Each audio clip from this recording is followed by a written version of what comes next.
여러분 안녕하십니까? 정통 주식 채널입니다. 2021년 5월 29일 토요일인데요. 오늘 주식 시황 방송을 시작하겠습니다. 방송을 시작하기에 앞서 본 영상은 특정 종목의 매수 매도를 홍보하기 위함이 절대 아니고요. 운영자의 주관적 판단에 의한 분석이니 매매에 참고하시되 최종 판단과 책임은 회원님께 있음을 양지하시기 바랍니다. 이제 5월달 증시도 월요일 하루만 남겨놓고 있는데요. 공매도가 시행됐던 그 5월 한 달 주식시장이 초반에 많은 우여곡절이 있었지만 그래도 생각했던 것보다는 그렇게 약하지 않게 흘러가는 그런 모습들이죠. 종합주가지수가 물론 최고치에 근접을 했다가 5월 초반에 급락 과정을 거치면서 다시 서서히 상승하는 그런 분위기를 많이 연출하고 있는데요. 우리가 이번 시장에서 눈여겨봐야 될 것은 제가 시황에서도 간간히 말씀을 드렸지만 주도주가 변화되고 있는 시점이라고 하는 점, 즉 기존의 주도주들이 반도체라든가 2차 전지, 자동차, 또 이 철강, 화학 이런 쪽이 주도주로 많이 부각이 됐었죠. 근데 이제 최근 들어서 다시 건설주라든가 우주 항공 또 소형 원전 SMR이라고 하는 그 소형 원전을 기반으로 한 그 에너지 관련주들, 그다음에 풍력 등 그린 에너지 이런 쪽의 주가가 강하게 반등하는 그런 모습들이죠. 그리고 무엇보다도 공매도로 인해서 시장이 그 대형주들이 수익을 안 주고 어느 정도 조금 반등하는 듯 하다가 또 밀리고 그 매물 부담을 이기지 못하는 그런 상황에서 공매도의 가능성이 많이 약화된 개별 중소형주의 약진이 두드러지는 그런 상황이다. 그래서 지금 시장에서 그 물론 풍력이라든가 일부 전력하고 관련돼 있기는 한데요. 개별 중소형주로 대한전선에 대한 말씀을 한번 제가 드려볼까 합니다. 제가 시황에서 대한전선에 대해서 많이 말씀을 드렸었는데요.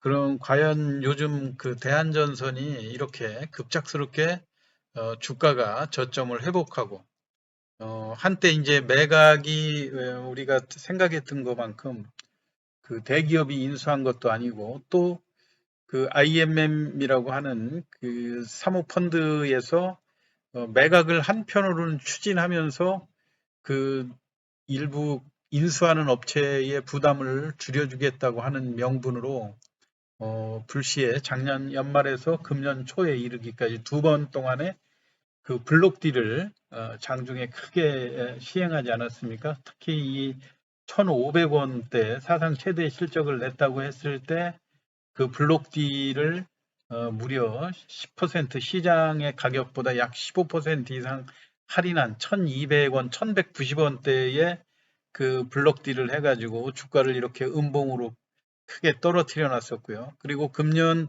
1월 달, 작년 연말이었죠. 그때도 마찬가지로 1,000원대까지 주가가 1,250원대 하고 하는데 불구하고 1,000원 정도의 가격에 그 블록딜을 단행을 함으로써 주주들한테 실망을 안겨줬고요.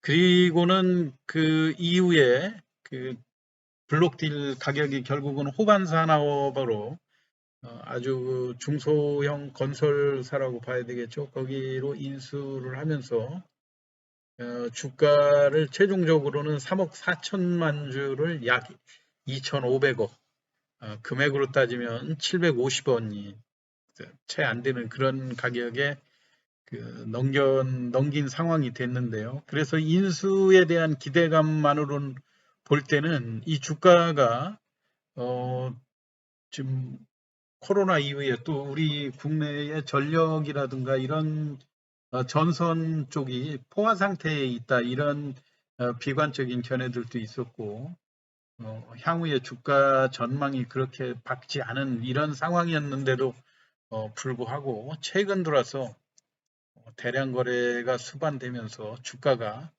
빠르게 전고점을 1,700원까지 돌파한 이런 상황이거든요. 그래서 여기 1,700원까지 상승을 할 수 있었던 원동력이 무엇이고, 과연 이 시점에서 그러면 우리가 목표가를 얼만큼 더 높게 볼 수 있는가?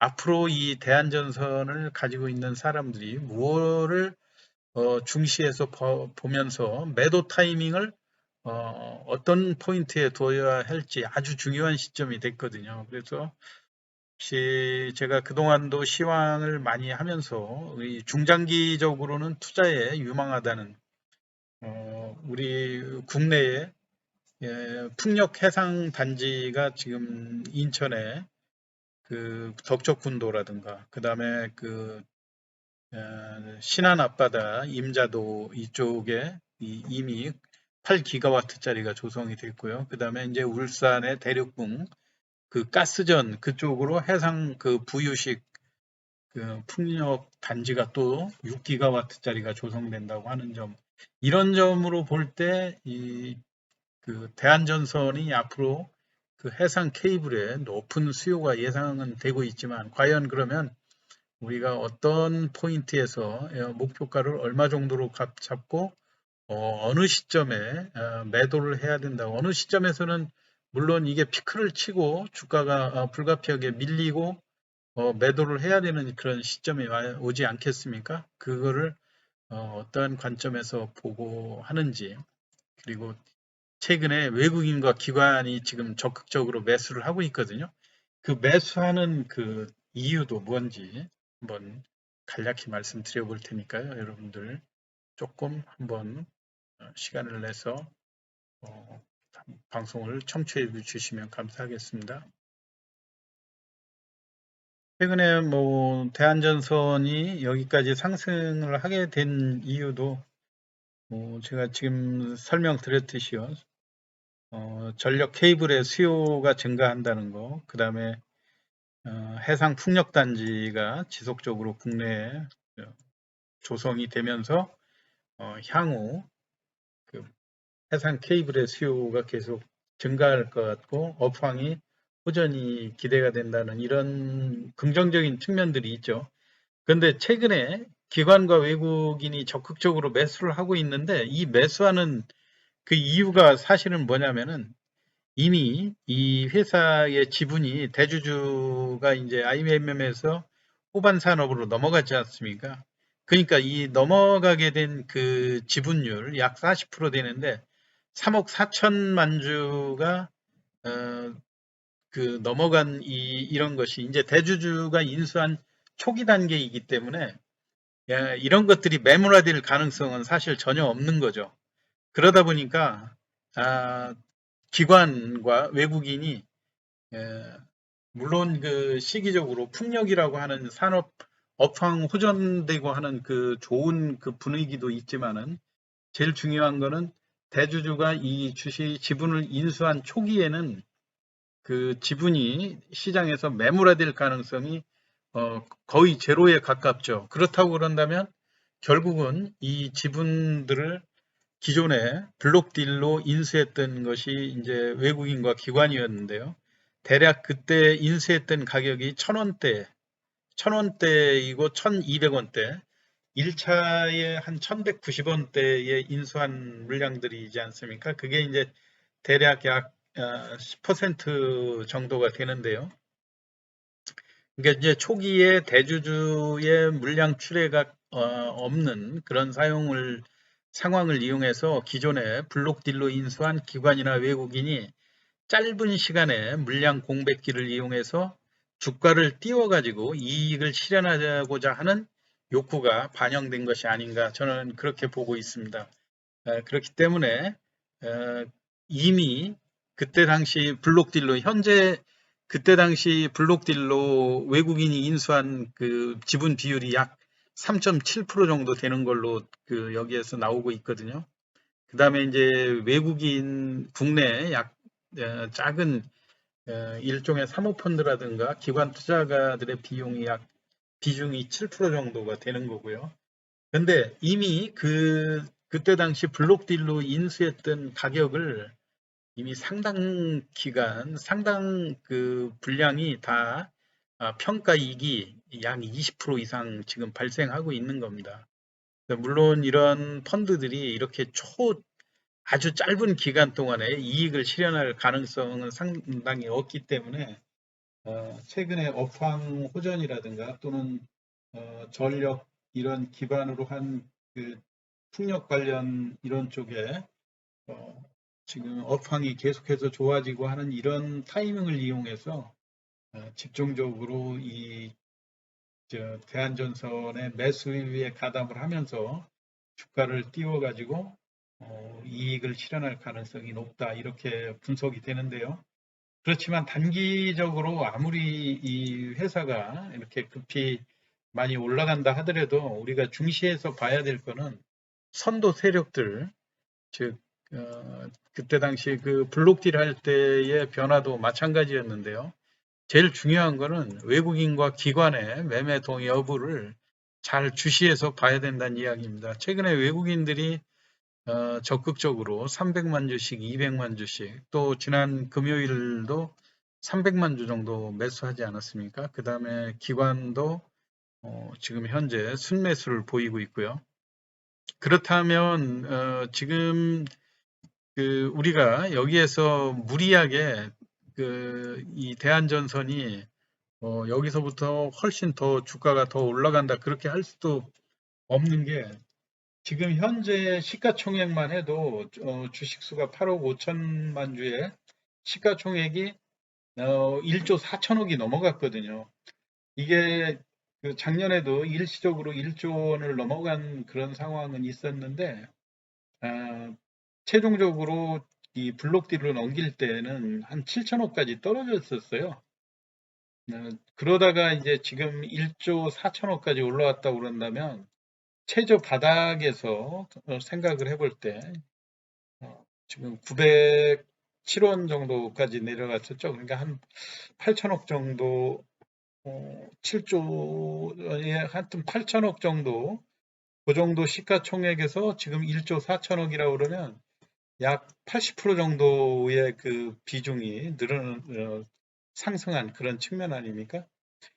그런데다가 여기에다가 맥시멈으로 기본적 분석상 주가를 더 목표치를 상회한다 하더라도 2,000원 이상, 2,000원 이상의 목표가를 부여하기는 상당히 어려움이 따르는 거죠. 왜냐하면 지금 현재 1,700원 정도인데 2,000원 정도 주가가 300원 정도 더 오른다고 한다면 약 20% 정도의 시가총액이 증가하는 그런 상황 아닙니까?